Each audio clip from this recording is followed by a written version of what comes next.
ಕುವೆಂಪು ಅವರ ಸಾಲದ ಮಗು ಕಥೆಯ ಸಂಕ್ಷಿಪ್ತ ರೂಪ. ಮಳೆಗಾಲ, ಕಾರಿರುಳು, ಕತ್ತಲು ಹೆಪ್ಪುಗಟ್ಟಿಕೊಂಡಿತ್ತು. ಜಗತ್ತೆಲ್ಲ ಮಸಿಯಲ್ಲಿ ಅಳಿಸಿ ಹೋದಂತಿತ್ತು. ತಡೆಯಿಲ್ಲದೆ ಜಡಿಮಳೆ ಜೋ ಬೀಳುತ್ತಿತ್ತು. ಬಿರುಸಾದ ಗಾಳಿ ಭರದಿಂದ ಬೀಸುತ್ತಿತ್ತು. ಮಲೆನಾಡಿನ ಕಾಡು ತುಂಬಿದ ಮಲೆಗಳು ಆ ಕಾರ್ಗತ್ತಲೆಯಲ್ಲಿ ಮಾಯವಾಗಿದ್ದುವು. ಬಿರುಸಾಗಿ ಗಾಳಿ ಬೀಸಿದಾಗ ಅರಣ್ಯವೆಲ್ಲ ಹೋ ಎಂದು ಗರ್ಜಿಸುತ್ತಿತ್ತು. ಗಾಳಿ ಮೃದುವಾದಾಗ ಕಾಡಿನ ಮರಗಳ ಮೇಲೆಯೂ ಮನೆಯ ಮುಂದಿನ ಅಡಕೆ ಬಾಳೆಯ ತೋಟದ ಮೇಲೆಯೂ ಮನೆಗೆ ಹೊಂದಿಸಿದ ಹೆಂಚುಗಳ ಮೇಲೆಯೂ ತೋರಹನಿಗಳು ಬಿದ್ದು ಬಿದ್ದು ಚಟ್ಟಿ ಟಣ್ ಟಣ್ ಪಟ್ ಎಂದು ನಾದ ಮಾಡುತ್ತಿದ್ದವು. ಆ ಮಳೆಗಾಳಿಗಳ ಜಗತ್ತು ನಾದಮಯ, ತಿಮಿರಮಯ, ವರ್ಷಮಯವಾಗಿತ್ತು. ಆ ಮಳೆ, ಆ ಗಾಳಿ, ಆ ನಿರಂತರ ನಾದ, ಆ ಕಾಲದ ಚಳಿ ಇವುಗಳಲ್ಲಿ ಮನೆಯಲ್ಲಿ ಬೆಚ್ಚಗೆ ಮಲಗಿಕೊಳ್ಳುವ ಯಾರಿಗೂ ಸಾಧ್ಯವಿಲ್ಲ. ಮನೆಯಲ್ಲಿ ಎಲ್ಲರೂ ಗಾಢನಿದ್ರೆಯಲ್ಲಿದ್ದರು. ಹೀಗಿರಲು ಒಂದು ಸಾರಿ ಗಾಳಿ ಭಯಂಕರವಾಗಿ ಬಿಸಿತು. ಮಳೆ ಭಯಂಕರವಾಗಿ ಬಿತ್ತು. ಮಿಂಚು ಭಯಂಕರವಾಗಿ ಮಿಂಚಿತು. ಕೂಡಲೇ ಭಯಾನಕವಾಗಿ ಸಿಡಿಲೆರಗಿತ್ತು. ಬ್ರಹ್ಮಾಂಡವೇ ಕೆಳಗೆ ಬಿದ್ದು ಗಾಜಿನ ಬುರುಡೆಯಂತೆ ಪಟಪಟನೆ ಪುಡಿಯಾಯಿತೋ ಎಂಬಂತೆ ಸಿಡಿಲೆರಗಿತು. ಗೌಡರಿಗೆ ದೀಗಿಲ್ಲೆಂದು ಎಚ್ಚರವಾಯಿತು. ಸುಬ್ಬ, ಸುಬ್ಬ, ಏ ಸುಬ್ಬ ಎಂದು ಕೂಗಿ ಕರೆದರು. ಸುಬ್ಬನಿಗೆ ಎಚ್ಚರವಾಗಲಿಲ್ಲ. ಅವನು ಕೆಳಜಗುಲಿಯ ಒಂದು ಮೂಲೆಯಲ್ಲಿ ಯಾರೋ ದಾನ ಮಾಡಿದ್ದ 2-3 ಚಿಂದಿ ಕಂಬಳಿಗಳನ್ನು ಬಲವಾಗಿ ಸುತ್ತಿಕೊಂಡು ಹೆದೆಯೇರಿಸಿದ ಬಿಲ್ಲಿನಂತೆ ಬಾಗಿ ಬಿದ್ದಿದ್ದನು. ಬಹಳ ಚಿಕ್ಕವನಾದ ಅವನು ಆ ದಿನವೆಲ್ಲ ಗದ್ದೆಯಲ್ಲಿ ದೊಡ್ಡವರೊಡನೆ ಕೆಲಸ ಮಾಡಿ ದಣಿದಿದ್ದನು.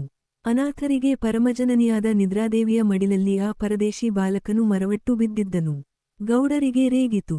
2-3 ಸಲ ಕೂಗಿದರು. ಆ ಮಳೆಯ ಗಲಭೆಯಲ್ಲಿ ಅವರ ಧ್ವನಿ ಅವರಿಗೆ ಕೇಳಿಸುವಂತಿರಲಿಲ್ಲ. ಆದರೂ ರೇಗಿದರು. ಹಾಸಿಗೆಯಿಂದೆದ್ದು ಒಂದು ಬೆತ್ತ ತೆಗೆದುಕೊಂಡು ಮೇಲುಜಗಲಿಯಿಂದ ಕೆಳಗಿಳಿದರು. ಗೌಡರು ಮನೆಯ ಯಜಮಾನರು, ಶ್ರೀಮಂತರು. ಆ ಗ್ರಾಮಕ್ಕೆಲ್ಲ ಒಡೆಯರು. ಕಠೋರ ಸ್ವಭಾವದವರು. ಅವರಿಗೆ ವಯಸ್ಸು 60ರ ಮೇಲಾಗಿತ್ತು. 3 ಮದುವೆಗಳಾಗಿದ್ದುವು. 4-5 ಮನೆತನಗಳಿಗೆ ಹೆಚ್ಚು ಬಡ್ಡಿಯ ಮೇಲೆ ಸಾಲ ಕೊಟ್ಟು ಅವುಗಳನ್ನು ಹಾಳು ಮಾಡಿದ್ದರು. ಅವರನ್ನು ಕಂಡರೆ ಎಲ್ಲರಿಗೂ ಹುಲಿಯನ್ನು ಕಂಡಂತೆ ಭೀತಿ. ಗೌಡರು ಆ ಭೀತಿಯನ್ನು ತಮಗೆ ತೋರಿಸುವ ಗೌರವವೆಂದು ತಿಳಿದುಕೊಂಡಿದ್ದರು. ದಿನವೂ ಬ್ರಾಂದಿ ಕುಡಿಯದೆ ಅವರಿಗೆ ನಿದ್ದೆ ಬರುತ್ತಿರಲಿಲ್ಲ. ಆದರೆ ನಿಯಮ ನಿಷ್ಠೆಗಳಿಗೇನೂ ಕಡಿಮೆಯಿರಲಿಲ್ಲ. ಮೈ ತುಂಬ ಬೇಕಾದಷ್ಟು ನಾಮದ ಪಟ್ಟೆ ಹಾಕಿಕೊಳ್ಳುವರು. ನಿತ್ಯವೂ ಶಿವಪೂಜೆ ಮಾಡುವರು. ಅವರು ತಮ್ಮ ಕೋಣೆಯಲ್ಲಿ ಕುಳಿತು ಬ್ರಾಂದಿ ಕುಡಿಯುವಾಗ ಅದನ್ನು ಶೀಸೆಯಿಂದ ಗ್ಲಾಸಿಗೆ ಹಾಕುತ್ತಾ, ಹೊರಗಿನವರು ತಾನು ದೇವರ ಧ್ಯಾನದಲ್ಲಿರುವೆನೆಂದು ತಿಳಿದುಕೊಳ್ಳಲಿ ಎಂದು, ಅವರಿಗೆ ಬಾಟಲಿಯ ಮುಚ್ಚಳ ತೆಗೆಯುವ ಸದ್ದು ಬ್ರಾಂದಿ ಹೊಯ್ಯುವ ಸದ್ದು ಕೇಳಿಸಬಾರದೆಂದು, ಹರಿನಾರಾಯಣ ಹರಿನಾರಾಯಣ ಹರಿನಾರಾಯಣ ಎನ್ನು ಮನವೇ ಎಂದು ಗಟ್ಟಿಯಾಗಿ ರಾಗದಿಂದ ಹೇಳುವರು. ಮಳೆಗಾಲದಲ್ಲಂತೂ ಬಹಳ ಹೆಚ್ಚಾಗಿ ಹರಿನಾರಾಯಣ ಮಾಡುತ್ತಿದ್ದರು. ಸುಬ್ಬ 8-10 ವರ್ಷದ ಹುಡುಗ.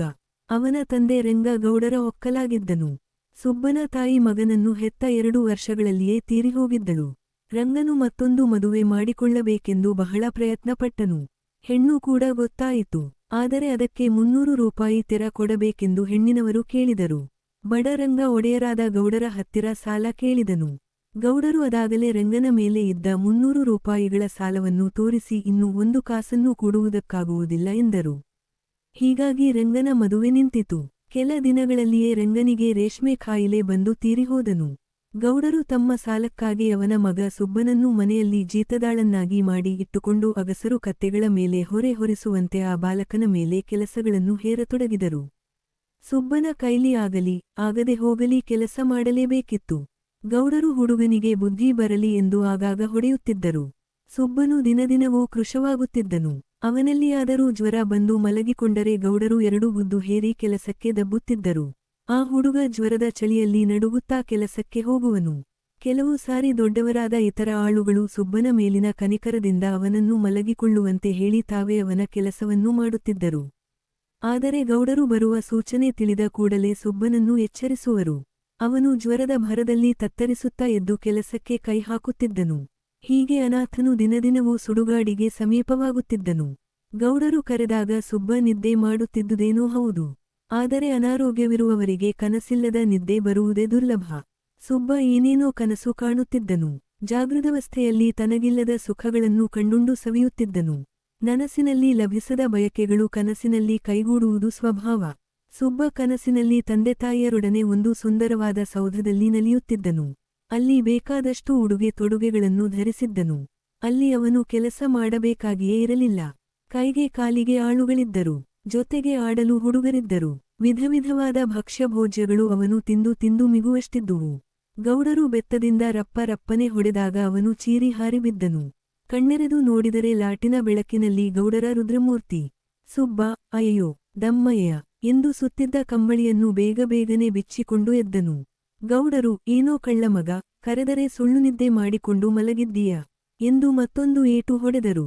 ಸುಬ್ಬ ಒರಲುತ್ತಾ ಕಣ್ಣೀರು ಸುರಿಸುತ್ತಾ ನಿಂತನು. ಅವನಿಗೆ ನೋವಲ್ಲದೆ ಬೇರೆ ಯಾವುದೂ ಸರಿಯಾಗಿ ಅರ್ಥವಾಗಲೇ ಇಲ್ಲ. ಗೌಡರು ಕಠೋರ ಧ್ವನಿಯಿಂದ, ಹೋಗೋ, ನಡಿಯೋ, ಗದ್ದೇಲಿ ಹಾಕಿದ್ದ ಕೂಣಿ ನೋಡಿಕೊಂಡು ಬಾರೋ ಎಂದು ಮತ್ತೆ ಬೆತ್ತ ಎತ್ತಿದರು. ಸುಬ್ಬ, ಹೋಗೀನಯ್ಯ ಎಂದು ದೀರ್ಘವಾಗಿ ಕೂಗಿದನು. ಮಳೆಗಾಲದಲ್ಲಿ 10 ಮೀನಿನ ಮಿನು ಹತ್ತುವ ಸಮಯದಲ್ಲಿ ರೈತರು ಕೂಣಿ ಹಾಕಿ ಮೀನು ಹಿಡಿಯುತ್ತಾರೆ. ದಿನಕ್ಕೆ 7-8 ಬುಟ್ಟಿಗಿಂತಲೂ ಹೆಚ್ಚಾಗಿ ಮೀನು ಸಿಕ್ಕುತ್ತವೆ. ಆ ದಿನ ಹಗಲಿನಲ್ಲಿಯೇ ಗೌಡರು 4-5 ಬುಟ್ಟಿ ಮೀನು ಸಿಕ್ಕಿದ್ದನ್ನು ನೋಡಿದ್ದರು. ರಾತ್ರಿ ಕೂಣಿ ತುಂಬಿ ಮೀನ ಉಕ್ಕಿ ಹೋಗುತ್ತವೆ ಅಥವಾ ನೀರಿನ ಪ್ರವಾಹದಲ್ಲಿ ಕೂಣಿ ಕೊಚ್ಚಿಕೊಂಡು ಎಂದು ಅವರಿಗೆ ಭಯ. ಅದಕ್ಕಾಗಿಯೇ ನಡುರಾತ್ರಿಯಲ್ಲಿ ಹೊಡೆದು ಎಬ್ಬಿಸಿದ್ದು. ಸುಬ್ಬನು ದೊಡ್ಡದೊಂದು ಮೀನು ಬುಟ್ಟಿ ಹೊತ್ತುಕೊಂಡು, ಕೈಯಲ್ಲಿ ಲಾಟೀನ್ ಹಿಡಿದುಕೊಂಡು, ಕಂಬಳಿಕೊಪ್ಪ ಹಾಕಿಕೊಂಡು ಹೊರಟನು. ಗೌಡರು ಮರಳಿ ಹೋಗಿ ಬೆಚ್ಚಗೆ ಮಲಗಿ ನಿದ್ದೆ ಮಾಡಿದರು. ಮಳೆ ಸುರಿಯುತ್ತಲೇ ಇತ್ತು. ಗಾಳಿ ಮಿಂಚು ಗುಡುಗುಗಳು ನಿಂತಿರಲಿಲ್ಲ. ಕತ್ತಲೆ ಕ್ರೂರವಾಗಿತ್ತು. ಹಾದಿಯ ತುಂಬಾ ಕೆಸರು. ಸುಬ್ಬನು ಕಾಲಿಟ್ಟಂತೆಲ್ಲ ಪಿಚಪಿಚನೆ ಹಾರುತ್ತಿತ್ತು. ಲಾಟೀನಿಗೆ ಕೆಸರಾದರೆ ಗೌಡರು ಮತ್ತೆ ಎಲ್ಲಿ ಹೊಡೆಯುತ್ತಾರೆಯೋ ಎಂದು ಹೆದರಿ ಅದನ್ನು ಶಕ್ತಿಮೀರಿ ಎತ್ತಿ ಹಿಡಿದುಕೊಂಡು ನಡೆದನು. ಕೂಣಿ ಇದ್ದ ಸ್ಥಳ 8-10 ಫರ್ಲಾಂಗುಗಳಷ್ಟು ದೂರವಾಗಿತ್ತು. ಸುಬ್ಬ ನಡೆದನು. ರುದ್ರಪ್ರಕೃತಿಯ ಹೊರತು ಮತ್ತೊಂದು ಜೀವಜಂತು ಹೊರಗಿರಲಿಲ್ಲ. ಹೋಗುತ್ತಾ ಸುಬ್ಬ ಒಂದು ಗದ್ದೆ ಅಂಚಿನಿಂದ ಮತ್ತೊಂದು ಗದ್ದೆ ಅಂಚಿಗೆ ಹಾರುತ್ತಿದ್ದಾಗ ಕೆಸರಿನಲ್ಲಿ ಕಾಲು ಜಾರಿ ಬಿದ್ದು ಲಾಟೀನು ಒಡೆದು ಹೋಯಿತು. ದೀಪ ನಂದಿತು. ಸುಬ್ಬ ಕಗ್ಗತ್ತಲಲ್ಲಿ ಮುಳುಗಿ ಕರಗಿಯೇ ಹೋದಂತಾಯಿತು. ಗದ್ದೆಯಂಚಿನ ಮೇಲೆ ಕುಳಿತು ಅತ್ತನು. ಲಾಟೀನು ಒಡೆದುದಕ್ಕಾಗಿ ಅತ್ತು ಮನೆಗೆ ಮಿನು ತಾರದೆ ಹಿಂದಿರುಗಿದರೆ ಏನು ಗತಿಯಾಗುವುದೋ ಎಂದು ಹೆದರಿ ಮತ್ತೆ ಆ ಕತ್ತಲಲ್ಲಿಯೇ ಆ ಮಳೆಗಾಳಿಗಳ ಪ್ರಚಂಡ ಪ್ರಲಯದಲ್ಲಿ ಮುಂಬರಿದನು. ಮಿಂಚಿನ ಬೆಳಕಿನಲ್ಲಿ ಗುಹೆಯ ಮೇಲೆಯೇ ನಡೆದು ಕೂಣಿಯಿದ್ದ ತಾವನ್ನು ಕಂಡುಹಿಡಿಯಲೆಂದು ಬೀಳುತ್ತಾ ಏಳುತ್ತಾ ಅಳುತ್ತಾ ಹೋದನು. ಆ ನಿಷ್ಕರುಣ ಪ್ರಕೃತಿಯ ಭಯಂಕರ ಸನ್ನಿವೇಶದಲ್ಲಿ ಬಾಲಕ ಕಡಲಲ್ಲಿ ತೇಲುವ ಹುಲ್ಲು ಎಸಳಿನಂತೆ ತೇಲಿಹೋದನು. ಚಳಿ ಹೆಚ್ಚಾಯಿತು. ಕಂಬಳಿಯನ್ನು ಮತ್ತಷ್ಟು ಬಲವಾಗಿ ಸುತ್ತಿಕೊಂಡನು. ನಡುನಡುವೆ ಏನನ್ನೋ ಕಂಡವನಂತೆ ಬೆಚ್ಚಿ ನಡುಗಿದನು. ಕಡೆಗೆ ಕೂಣಿಯ ಬಳಿ ಬಂದನು. ಸುಬ್ಬನು ಕೂಣಿಯ ಬಳಿ ಸೇರಿ ಕೈಯಲ್ಲಿದ್ದ ಬುಟ್ಟಿಯನ್ನು ಕೆಳಗಿಟ್ಟು ಬಹು ಪ್ರಯಾಸದಿಂದ ಕೂಣಿಯನ್ನೆತ್ತಿದನು. ಕೂಣಿ ಮೀನಿನಿಂದ ತುಂಬಿ ಹೋಗಿತ್ತು. ಒಳಗೆ ಮೀನು ಚೋಳ ಚೋಳ್ ಎಂದು ಸದ್ದು ಮಾಡುತ್ತಿದ್ದುವು. ಕೆಲವು ಕೂಣಿಯ ಒಳಪಕ್ಕಕ್ಕೆ ಹಾರಿ ಬಡಿದು ಬೀಳುತ್ತಿದ್ದುವು. ಸುಬ್ಬ ಕೂಣಿಯನ್ನು ಎತ್ತಿ ಅಂಚಿನ ಮೇಲೆ ಇಟ್ಟನು. ಇಟ್ಟು ಪನ್ನೆಯನ್ನು ಈಚೆಗೆ ತೆಗೆದನು. ಪನ್ನೆ ಎಂದರೆ ಸೀಮೆ ಎಣ್ಣೆಯನ್ನು ನೆಟ್ಟ ಬಿದಿರಿನ ಕುಳ್ಳೆ. ಪನ್ನೆಯನ್ನು ಹಣಿಯ ಮೇಲೆ ಇಟ್ಟಿರುತ್ತಾರೆ. ಒಡನೆಯೇ ಮೀನು ತಿನ್ನಲೆಂದು ಬಂದು ಅದರೊಳಗಿದ್ದ ಒಂದು ಕೃಷ್ಣಸರ್ಪ ಬುಸ್ಸೆಂದು ಚಿಮ್ಮಿ ಸುಬ್ಬನನ್ನು ಕಚ್ಚಿ ಓಡಿಹೋಯಿತು. ಸುಬ್ಬ ಕೆಟ್ಟನೆ ಚೀರಿದನು. ವಿಷವೇರಿ ಕೆಳಗೆ ಬಿದ್ದನು. ಬೆಳಗಾದ ಮೇಲೆ ಗೌಡರು ಸುಬ್ಬ ಬಾರದಿದ್ದನ್ನು ನೋಡಿ ಬಹಳ ರೇಗಿದರು. ರಾತ್ರಿ ಕೂಣಿಗೆ ಹೋಗದೆ ಮನೆಯಲ್ಲಿಯೇ ಎಲ್ಲಿಯೋ ಅಡಗಿರಬೇಕೆಂದು ಕೈಯಲ್ಲಿ ದೊಡ್ಡ ದೊಣ್ಣೆ ಹಿಡಿದು ಹುಡುಕಿದರು. ಎಲ್ಲಿಯೂ ಸಿಕ್ಕಲಿಲ್ಲ. ಮತ್ತೂ ರೇಗಿದರು. ಯಾರ ಮನೆಗೂ ಹೋಗಿ ಮಲಗಿರಬೇಕು ಎಂದು ಸಿಡಿಲಿದರು. ಕಡೆಗೆ ತಾವೇ ಒಬ್ಬ ಆಳನ್ನು ಜೊತೆಗೆ ಕರೆದುಕೊಂಡು ಅವನನ್ನು ಪತ್ತೆಹಚ್ಚಲು ಹೊರಟರು. ದಾರಿಯಲ್ಲಿ ಗದ್ದೆಯಂಚಿನ ಬಳಿ ಒಡೆದ ಲಾಟೀನು ಬಿದ್ದಿತ್ತು. ಅಲ್ಲಿಯೂ ರೇಗಿದರು. ಅವನು ಸಿಕ್ಕಲಿ, ಎಲುಬು ಮುರಿಯುತ್ತೇನೆ ಎಂದು ಗರ್ಜಿಸಿದರು. ಮುಂದೆ ಮುಂದೆ ಹೋದರು. ಕೂಣಿ ಸಮೀಪವಾಯಿತು. ದೂರದಿಂದಲೇ ಕೂಣಿ ಮಗುಚಿಕೊಂಡು ಅಂಚಿನ ಮೇಲೆ ಬಿದ್ದಿದ್ದುದನ್ನು ಕಂಡು, ಅಯ್ಯೋ, ಹಾಳು ಬಡ್ಡಿಮಗ, ಮೀನು ಸಿಕ್ಕದಂತೆ ಮಾಡಿದ್ದಾನಲ್ಲ ಎಂದುಕೊಂಡರು. ಇನ್ನೂ ಹತ್ತಿರ ಹೋದರು.